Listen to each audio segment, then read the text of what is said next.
Let's go back right now to the panel, the Race for the White House panel led by David Gregory.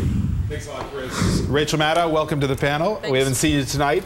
All right, so we've got a split decision, and we've heard from Nora some very interesting demographic information about how Obama did much better among working class white voters in Oregon than he did in Kentucky. What have we got tonight? Where are we? I think in terms of the exit polls, we're seeing some of what's reflected nationally now resonating in these other states. Nationally, when you look at the Gallup tracking polls, Obama is moving up with women voters, with Hispanics, with voters who don't have a college education. All of these people who have been seen as maybe not in his wheelhouse are shifting that way as his overall national lead expands. Now, we don't have a national primary. It has to happen state by state, but at this point, as we're running out of states in the primary contest, those big national numbers are just as important to undecided superdelegates as any of the individual states that we're going to see here. It's all down to the undecided superdelegates. That has been true since March. It's still true now. Those are the ones who will decide. Rachel, join this conversation. I see you over there, and I'm the odd man out, literally, here. And I want you to two women to just talk this over now about how this, a fair play here, and whether this was a great water level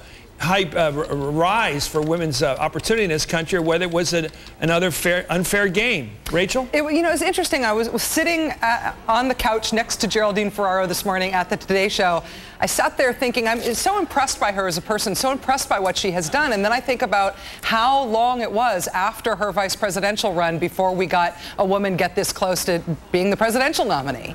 It was a long time. And to think about Hillary Clinton as breaking this barrier is inspirational in a way and depressing in a way, because we shouldn't have to be breaking this barrier. Geraldine Ferraro should have broken it. And yet that still feels like that glass ceiling is there.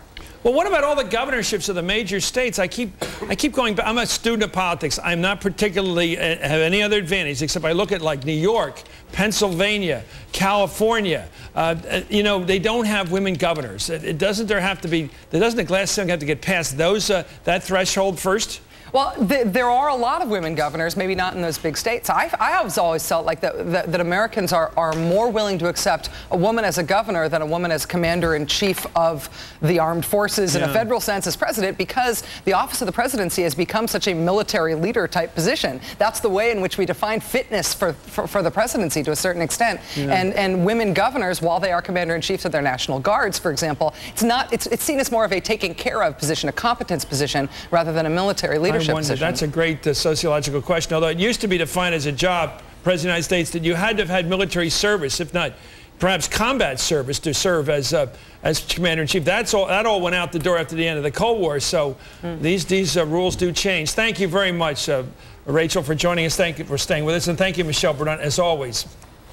Thank you. Thanks, Chris. Keith. Each of you with a comment here, a little bit less. I would just say, I don't know that it is specific to individual candidates that are the most recent iterations of Democratic presidential nominees. It has been since 1964 that the Democrats have not won white working class voters. A majority of white working class voters have voted Republican since 9 years before I was born. So if it's a Democratic Party problem, it's not a current one, it's a constant